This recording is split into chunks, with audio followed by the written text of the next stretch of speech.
आप जब इन इलाकों में घूमते थे, कैंपेन करते थे, लोगों से मिलते थे, तो क्या सुनाई देता था आपको? भैया मैं आपको एक दृश्य बताता हूं। मैं जा रहा था इधर बगहा के तरफ, और वहां थारू जनजाति के लोग रहते हैं। आप उनको देखेंगे ना तो उनको लगेगा कि हम कहीं नॉर्थ ईस्ट के लोगों से मिल रहे हैं या ऐसे। तो मुझे बताया गया थारू जनजाति के लोग हैं जिनको अटल जी ने 2003 में जनजाति का दर्जा दिया था। उनकी जो माताएं बहनें खेतों में काम कर रही थीं, वो दौड़ दौड़ के आती थीं। और मैं किसके साथ था, एक कैंडिडेट, नाम भूल रहा हूं, तो मैंने कहा भैया ये लोग कौन हैं? उनकी इतनी खुशी, आज जब मुंह खोलते थे तो भोजपुरी बोलते थे। तो मैं समझ गया कि जो खेतों से मजदूर भाग करके किसी स्टार प्रचारक को देखने आ रहा है, इस बिहार का ऐसा स्वरूप हमने 2020 में नहीं देखा था। वैसा स्वरूप हमने 2015 में नहीं देखा था भैया। 2015 थोड़ा सा डिफरेंट भी था। तो मेरा मानना है कि जो बिहार का प्राइड जगह है, वो बिहार का प्राइड ने भी बहुत लोगों को आकर्षित किया है।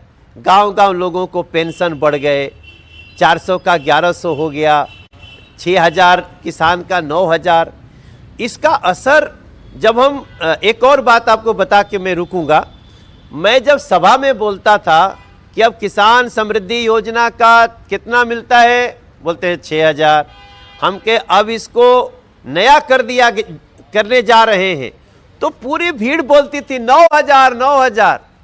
ये जो आज मीडिया की, सोशल मीडिया की गांव-गांव पैठ हुई है, अब चुनाव डिफरेंट हो रहा है भैया। और मेरा विश्वास है कि अब काम करने वाले ही जीतेंगे। रजत भाई साहब, आपको तो पता है हम 2500 वर्ष पहले, हम लिच्छवी गणराज्य वाले बिहार हैं, 2500 वर्ष पहले हमारे यहाँ चुनाव होता था। ये बिहार ने संकेत दिया है कि यहाँ पे विकास और विरासत दोनों चलेगा, सबका साथ सबका विकास चलेगा। अब नफरत और सहाबुद्दीन जिंदाबाद नहीं चलेगा।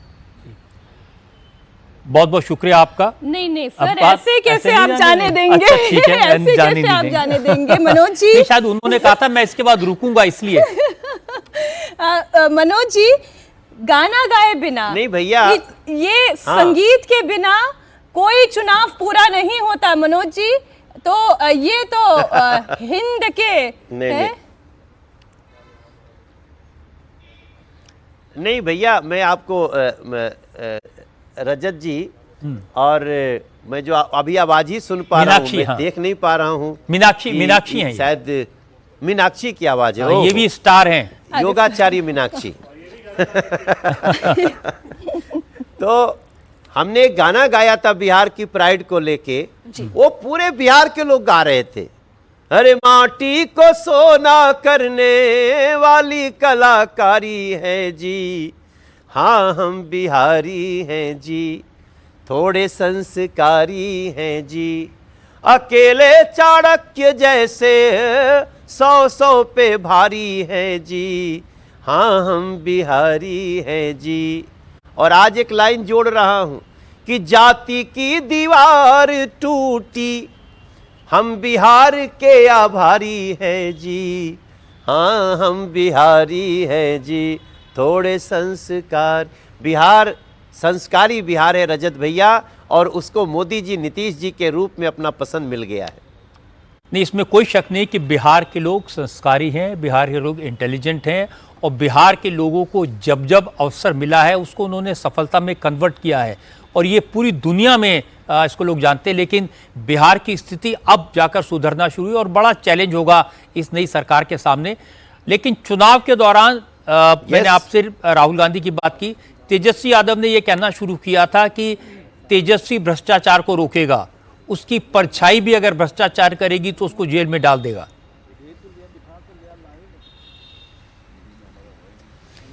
भैया क्या है कि जहां हम लोग जाते थे, जैसे ही नौकरी की बात होती थी तो लोगों से आवाज आती थी, अरे भैया खेतवा लिखवा लेगा। तो नौकरी की बात आते खेतवा लिखवा लेगा, ये एक केस से जुड़ा हुआ है। तो आप कहने को तो हर नेता समझदारी से बोलना चाहता है, लेकिन आप एक तरफ सहाबुद्दीन अमर रहे बोलेंगे और एक तरफ आप बोलेंगे कि हम भ्रष्टाचार रोकेंगे, हम अपराध रोकेंगे, तो कोई इसको विश्वास नहीं करता है रजत भाई साहब। और इसको पता नहीं, इन लोगों को पता रहता है कि नहीं कि हम आज जो बोले हैं कल जो बोले हैं दोनों को मिला करके लोग देखेगा, शायद इसका भी मुझे अभाव दिखा। एक्चुअली आजकल डिजिटल मीडिया का ज़माना है, लोगों के पास में सारी इंफॉर्मेशन अवेलेबल रहती है। पहले आपने क्या कहा, आज आपने क्या कहा, पहले आपने क्या किया, आज आप क्या कर रहे हैं। और आप देखेंगे कि इस पूरे चुनाव में उन्होंने लालू यादव को पूरे कैंपेन से दूर रखा। सिर्फ एक वो अपराधी उम्मीदवार है जिसके यहां वो कैंपेन करने के लिए गए थे। देखिए, एक बहुत अच्छी बात आपने कही कि डिजिटल युग है। इसमें जहां कुछ लोग कोशिश करते हैं फैक्ट को घुमाने की, वहीं बहुत सारे लोग एग्जैक्ट फैक्ट के साथ रिपोर्टिंग करते हैं। हमने इस चुनाव में रजत भाई साहब आपका एक वीडियो बहुत चलते हुए देखा जिसमें आप कुछ फैक्ट्स बता रहे हैं। तो अब ये जो डिजिटल युग है ना, ये एक एक गांव की कन्या को भी, कन्या बोलते हैं बहू को जो घर में रहती है, कन्या को भी सजग कर रहा है। ओकरो पास मोबाइल बाटे, वो धीरे से देख लेती है, ओकरा बहरे जाके मार्केट में थोड़े सुने के बाद भाषण कोई के। तो ये जो डिजिटल युग है, इसका बहुत सकारात्मक उपयोग हो रहा है। लोग, जैसे आपके चैनल पे हूं इसलिए नहीं बोल रहा हूं, मैं एक पत्रकार के रूप में कई फैक्ट को चेक करने के लिए रजत शर्मा जी की रिपोर्टिंग देखता हूं। ऐसे 5-6 लोग हैं जिनकी रिपोर्टिंग देखता हूं, क्योंकि मुझे पता है कि अगर मेरी गलती हुई तो भी रजत भाई साहब हमको आईना दिखा देंगे। इसका डिजिटल लाभ जो हो रहा है वो चुनाव को और भी प्रामाणिक और प्रमुखता से, सजगता से आगे बढ़ा रहा है।